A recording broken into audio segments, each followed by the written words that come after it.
साथियों, ये निषाद आरक्षण संकल्प यात्रा 25 जुलाई को ही पटना से निकली हुई है।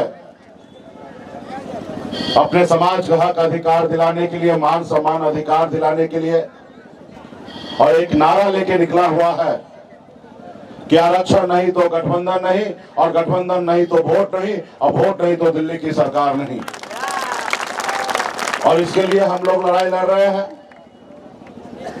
समाज को हक अधिकार मिले।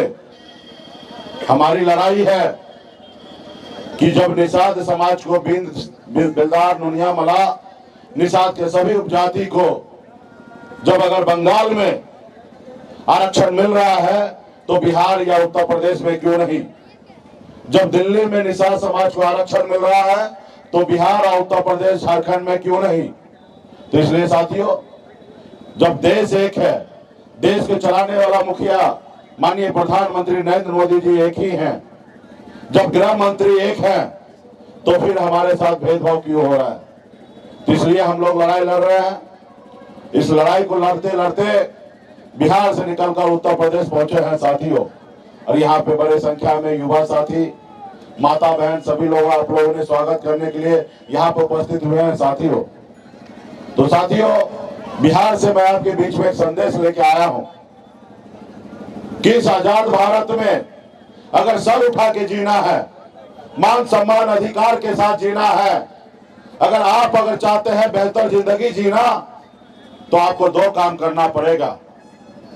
एक काम, एक रोटी कम खाइए, लेकिन अपने बच्चे को पढ़ाइए, लिखाइए, काबिल बनाइए।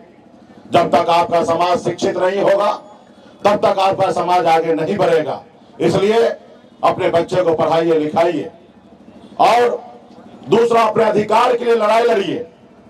इस आजाद भारत में अपने अधिकार के लिए संघर्ष कीजिए, जैसे कभी आपके पूर्वज ने संघर्ष किया था।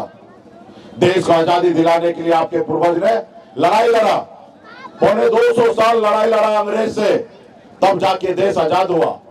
उन्होंने एक संकल्प लिया था कि देश से अंग्रेज को मार के भगाएंगे, देश आजाद कराएंगे। इस आजाद भारत में हमारे आने वाला पीढ़ी सर उठा के जिएगा। इसलिए उन्होंने संघर्ष किया, तब जाके देश को आजादी मिला। आज देश तो आजाद है। जो उस समय में अंग्रेज का गुलामी करता था, आज वो मालिक बना है। और जिसके पूर्वज ने शहीद हुआ, लड़ाई लड़ा, आज उनके वंशज जो है गुलामी की जंजीरों में जकड़ा हुआ है साथियों। तो इसलिए लड़ाई लड़ना पड़ेगा। आज अगर निषाद समाज को काश अगर 30-40 साल पहले जैसे उत्तर प्रदेश में मुलायम सिंह यादव जी ने संघर्ष किया, लड़ाई लड़ा, अपने लोगों को जागरूक किया और उत्तर प्रदेश में मुख्यमंत्री बने। काश अगर निषाद का बेटा भी अगर संघर्ष करते, लड़ाई लड़ते, तो आज निषाद का आरक्षण मिल गया होता। और आरक्षण मिल गया होता तो आज आपको क्या लाभ मिलता है? आज यूपी, बिहार, झारखंड, 3 राज्य में आप जाइए, 137 जिला है, और 137 जिला में एक भी निषाद का बेटा कलेक्टर नहीं है। अगर आरक्षण मिल गया होता तो आज आपके समाज का बेटा कलेक्टर होता, एसडीओ होता, बीडीओ होता, सीईओ होता, डॉक्टर होता, इंजीनियर होता, लेकिन नहीं है। और ये नहीं है, इसका कारण क्या है? एक कारण तो वो जो सरकार में था या आज जो सरकार में है, वो एक कारण है कि वो आपका हक अधिकार नहीं दिया। और तीसरा कारण आप खुद हैं, हम खुद हैं कि हम अपने हक अधिकार के लिए हम एकजुट होकर संघर्ष नहीं किए। अगर लड़ाई लड़ते तो आज निषाद का बेटा आगे बढ़ा रहता। आज आपके बच्चे कैसी जिंदगी जी रहा है? क्या आप चाहते हैं कि जैसी जिंदगी आज जी रहा है ऐसे आने वाले पीढ़ी जिए? अगर चाहते हैं कि आपके बच्चे अच्छे जिंदगी जिए तो उसके लिए संघर्ष करना पड़ेगा, लड़ाई लड़ना पड़ेगा। आज आपके बच्चे मामूली से नौकरी करने के लिए मजबूर है, किसी के खेत में काम करने के लिए मजबूर है। अभी ठंड का महीना आएगा, दिसंबर जनवरी का महीना होगा, जो ठंड होता है, ऐसे ठंड में लोग अपने घर से बाहर नहीं निकलते हैं, लोग अपने रजाई से बाहर नहीं निकलते हैं, लोग अपने कंबल से बाहर नहीं निकलते हैं। लेकिन उस समय में आपका बेटा, आपका भाई, आपका पिता क्या करता है? घर से बाहर निकलते हैं, तालाब में उतरते हैं, झील में उतरते हैं, नदी में उतरते हैं, फिर मछली मारते हैं और फिर मछली मार के बाजार में बेचते हैं, तब उसका 2 पैसा आता है, फिर उसके घर पे चूल्हा जलता है। क्या आप ऐसी जिंदगी चाहते हैं? तो इसलिए आपको अगर ऐसी जिंदगी नहीं चाहते हैं तो संघर्ष करना पड़ेगा, लड़ाई लड़ना पड़ेगा। आज मुलायम सिंह यादव जी या बहन मायावती जी, स्वर्गीय पासवान जी, लालू प्रसाद यादव जी, ये लोग कोई अमीर घर में जन्म नहीं लिए, ये भी गरीब घर में ही जन्म लिए, लेकिन संघर्ष के बदौलत अपने हक अधिकार के लिए लड़ाई लड़ा और अपने अपने जगह पे अपने नाम, अपने पहचान दिलाई और अपने आप को राज्य का मुख्यमंत्री बना और अपने समाज को आगे बढ़ाया। उसी तरीके से आपको भी लड़ाई लड़ना पड़ेगा, संघर्ष करना पड़ेगा, तब जाके समाज में एकता आएगा और समाज आगे बढ़ेगा। आज मुझे देखिए, मैं भी एक गरीब घर में ही जन्म लिया। पिताजी मछली मारते थे, दादाजी मछली मारते थे, ऐसे परिवार में जन्म लिया। कोई अंबानी अडानी के घर में जन्म नहीं लिया, गरीब घर में ही जन्म लिया। संघर्ष किया। 18 साल की उम्र में घर छोड़कर, माँ बाप, भाई बहन, रिश्तेदार को छोड़कर मुंबई जैसे शहर गया। वहां मेहनत किया, मजदूरी किया, संघर्ष किया। 900 रुपया महीने पे नौकरी करता था, 30 रुपया रोज से मजदूरी करता था, लेकिन संघर्ष की बदौलत मुंबई जैसे शहर में अपनी कामयाबी को झंडा गाड़ा। फिर मैंने देखा कि लोग चांद पे घर बनाने के लिए सोच रहा है, लेकिन हमारे लोगों के लिए इस धरती पर रहने के लिए घर नहीं है। अब पिछले 9 सालों से मैं संघर्ष कर रहा हूं और लड़ाई लड़ रहा हूं, और आपने देखा 2020 में मात्र कुछ सालों का संघर्ष में, 4-5 सालों का संघर्ष में लड़ाई लड़कर बिहार में हमने 4 विधायक बनाया। कल तक निषाद का बेटा टिकट मांगता था, निषाद का बेटा टिकट बांटने लगा, ऐसी पहचान हमने बनाया। कल तक ये निषाद को कोई जानता नहीं था, कोई पहचानता नहीं था। इस देश में, राज्य में लोग जानने पहचानने लगा है। और सरकार में अपने दम पर, बिहार सरकार में अपने दम पर मंत्री बना, किसी के मेहरबानी से नहीं बना, अपने दम पे बना। और मेरे पास सरकार का चाबी था, हम जिनको समर्थन देते वो बिहार का मुख्यमंत्री बन सकता था। हमने समर्थन नीतीश कुमार जी को दिया। आजादी के 75 साल बाद आजाद भारत में पहली बार बिहार में एक निषाद का बेटा ने एक बिहार में मुख्यमंत्री बनाने का काम किया। ये हमारी पहचान बना। हम संघर्ष कर रहे, लड़ाई लड़े और अपने समाज के दम पर बिहार में मंत्री बने। लेकिन हमने देखा कि बिहार में समाज खड़ा हो चुका है, अपने हक अधिकार के लिए बिहार में मुकाम को हासिल कर लिया। लेकिन एक हमारा भाई अभी बहुत पीछे है, उत्तर प्रदेश में भाई बहुत पीछे है। और हमें लड़ाई जो है आरक्षण की लड़ाई लड़ना है, और आरक्षण की लड़ाई दिल्ली में लड़ना है। और जब हम बिहार का और उत्तर प्रदेश के निषाद भाई एक हो जाएंगे तो दिल्ली पे चढ़ाई करने में आसान होगा। और आपने देखा 2022 में हम बिहार में मंत्री रहने के बावजूद भी, एनडीए सरकार में गठबंधन में मंत्री रहने के बावजूद भी हम उत्तर प्रदेश आके हमने संघर्ष किया और लड़ाई लड़ा और नारा दिया कि आरक्षण नहीं तो गठबंधन नहीं, और गठबंधन नहीं तो वोट नहीं, और वोट नहीं तो यूपी की सरकार नहीं। हमने संघर्ष किया, लड़ाई लड़ा, जिसके कारण क्या हुआ, आपकी लड़ाई लड़ते लड़ते हमें बिहार में हमारा विधायक को भाजपा ने खरीद लिया, हमें सरकार से बाहर कर दिया। जो सरकार हमने बनाया था वो सरकार से बाहर कर दिया। मुझे कोई गम नहीं है, हमें खुशी है कि अपने समाज के हक अधिकार के लिए मैं लड़ाई लड़ रहा था।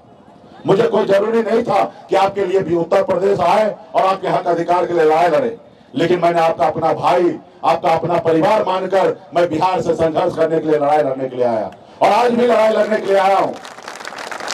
क्योंकि साथियों, हमें सिर्फ एक ही सोच है, सपना है कि समाज को आरक्षण मिले। जब आरक्षण मिलेगा, यूपी, बिहार, झारखंड में 5 करोड़ निषाद है, हर चेहरे पे मुस्कान आएगा, हर घर में खुशियां आएगा। और इसके लिए संकल्प लेकर लड़ाई लड़ने के लिए सर पे कफन बांध करके आपके बीच में आ गया हूं साथियों, और आपके लिए लड़ाई लड़ रहा हूं। ये आपको डिसीजन लेना है ये आपको निर्णय लेना है कि आपको कैसी लड़ाई लड़ना है। आज आपने भी बहुत अच्छा नाम किया था उत्तर प्रदेश में, आप भी जागरूक हो गए थे, लोग आपसे भी डरने लगे, चाहे वो सपा हो, बसपा हो या कांग्रेस हो या बीजेपी हो, सब आपसे डरने लगा। आपने भी पहचान बनाया, संघर्ष किया, लेकिन आपका नेता जो है वो गुलाम बन गया। उनको ये निषाद समाज नजर नहीं आता है, सिर्फ उनको अपना घर परिवार नजर आता है। साथियों, आज आपके लिए लड़ाई कितना लड़ रहा है, आज जिनसे लड़ाई लड़ना है उनके गोद में बैठा हुआ है। आप वहां पे भी रहकर लड़ाई लड़ सकते हैं, अपनी बात बना सकते हैं। और सच मानिए साथियों, अगर यूपी बिहार के निषाद अगर एक पैर पे खड़ा हो गया और एक साथ सभी नेता खड़ा हो जाएगा तो वो दिन दूर नहीं है, 24 घंटे में दिल्ली की सरकार को आरक्षण लागू करना पड़ेगा।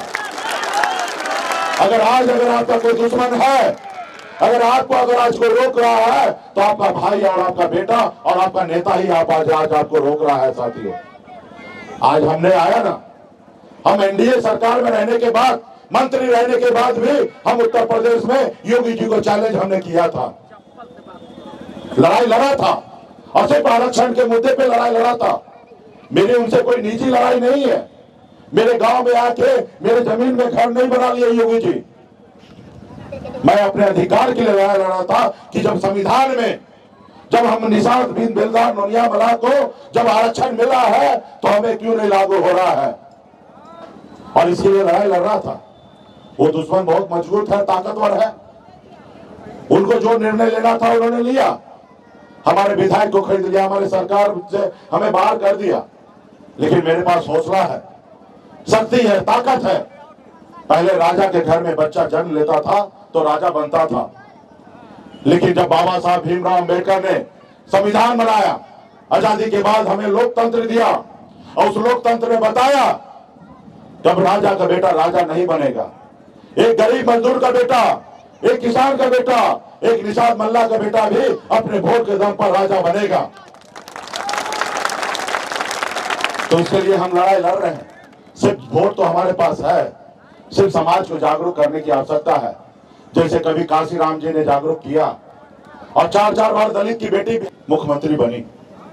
ये पैसे के दम पे नहीं हुआ, ये वोट के दम पे हुआ और संघर्ष के दम पे हुआ। अगर आज आप भी संघर्ष करेंगे तो आपके आने वाला पीढ़ी भी बेहतर जिंदगी जिएगा। साथियों, इसलिए आज हम लड़ाई लड़ने के लिए आए हैं, आपके हक अधिकार के लिए। ये संदेश को गांव तक पहुंचाइए, आरक्षण नहीं तो गठबंधन नहीं, और गठबंधन नहीं तो वोट नहीं, और वोट नहीं तो दिल्ली का सरकार नहीं। और जब तक आप लड़ाई नहीं लड़िएगा तब तक आपका कल्याण नहीं है। साथियों, लड़ाई में तो 2 ही चीज होगा,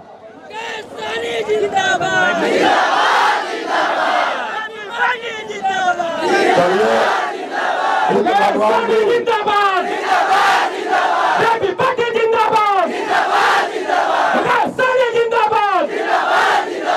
इंद्र भगवान भी हम पे खुश है कि हम गंगा जल पटना से लेके आए हैं और हमारे साथ गंगा जी लेके आ गए हैं। और निश्चित तौर पे अभी हर लोग यहाँ पे तो इसके लिए आप सभी को बहुत बहुत धन्यवाद है कि अपने हक अधिकार के लिए लड़ाई लड़िए और संकल्प लीजिए। बगैर संकल्प लिए हुए कोई भी सफलता पार नहीं हो सकता है। तो अभी आपको गंगा माता आपके स्वयं आपके पास चल के आ चुका है, और इस गंगा माता को, अरे छाता निकाल के दो ना गाड़ी से, मुकेश सहनी जिंदाबाद, गाड़ी से निकालो छाता। मुकेश सहनी जिंदाबाद, हमारा नेता कैसा हो, हमारा नेता कैसा हो, बीजेपी पार्टी जिंदाबाद, बीजेपी पार्टी जिंदाबाद। हम लोग आए हैं गंगा जल लेके संकल्प करवाने के लिए कि आप अपने बच्चे के हक अधिकार के लिए लड़ाई लड़ने के लिए तैयार हैं या नहीं है। और गंगा माता स्वयं आ चुका है, तो संकल्प आप लोग कीजिए, क्योंकि गंगा माता तो स्वयं आ ही चुका है। और हम संकल्प पढ़ रहे हैं और आप लोग भी पढ़ने का काम कीजिए, ताकि उन लोगों को लग जाए कि अब निषाद का बेटा जागरूक हो चुका है, अपने हक अधिकार के लिए संघर्ष करने के लिए मैदान में है साथियों। तो मैं संकल्प कर रहा हूं, आप लोग भी पढ़ने का काम कीजिए। अरे गंगा जी तो ऐसे सब आ चुका है सबके ऊपर। हाँ, ये भी तो गंगा ही जी है।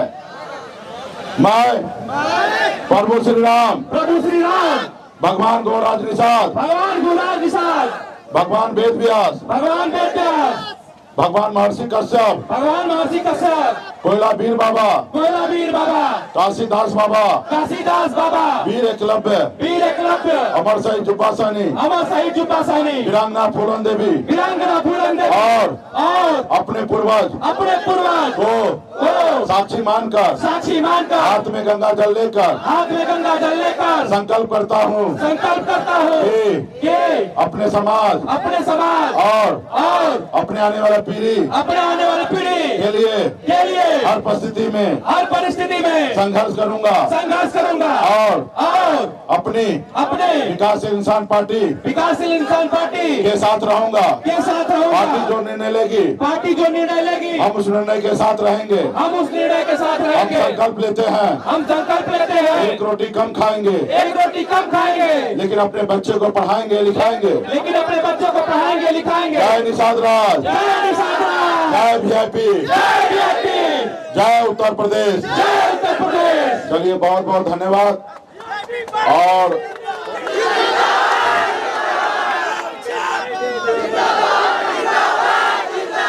वीआईपी पार्टी जिंदाबाद। सभी युवा साथी बारिश में तो भीग ही गए हैं और आगे भी कार्यक्रम है, थोड़ी देर समय देख लिया जाए। और उसके बाद हम लोग निषाद के बेटा हैं, गंगा पुत्र हैं और हमेशा गंगा जी के गोद में रहे हैं। भला हमको पानी से क्यों डरना है? तो इसलिए हक अधिकार के लिए हम लोग संघर्ष करेंगे और आगे बढ़ेंगे। जो कार्यक्रम है उसको करते रहेंगे। बारिश आए, आंधी आए, तूफान आए, आग का सोड़ा आए, आग की नदियां हो, उसको भी हमें पार करना है और लड़ाई लड़ना है जमकर, ताकि निषाद का बेटा को आरक्षण मिल सके। आज हमने बिहार में अपनी पहचान हमने बना दिया है। आज बिहार में हमने ताकत अपनी दिखा दिया है और सरकार, दिल्ली के सरकार हिलने लगा है, डोलने लगा है, डरने लगा है, परेशान हो चुका है। सिर्फ जरूरी है कि निषाद का बेटा उत्तर प्रदेश में अपने समाज के हक अधिकार के लिए सिर्फ आप अपनी ताकत दिखा दीजिए। और अभी हमें भी एहसास है कि उत्तर प्रदेश में भी निषाद का बेटा अपने हक अधिकार के लिए, भले नेता बिगड़ गया हो, लेकिन निषाद का बेटा मजबूती से साथ है। और कल घोसी के चुनाव में परिणाम दिखा दिया है कि 20% भी निषाद का बेटा वोट भाजपा को नहीं किया, जिसके कारण एक बड़े संख्या में बड़े अंतर से भाजपा को चुनाव हारना पड़ा।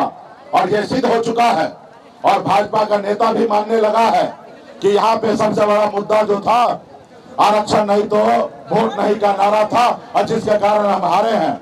ये हमारे आपके लिए खुशी की बात है साथियों। तो आने वाला समय में इसी तरीके से डट के अगर आप अपने समाज के हक अधिकार के लिए लड़ाई लड़िएगा तो निश्चित तौर पे आने वाला समय में समाज का कल्याण होगा। बहुत बहुत धन्यवाद।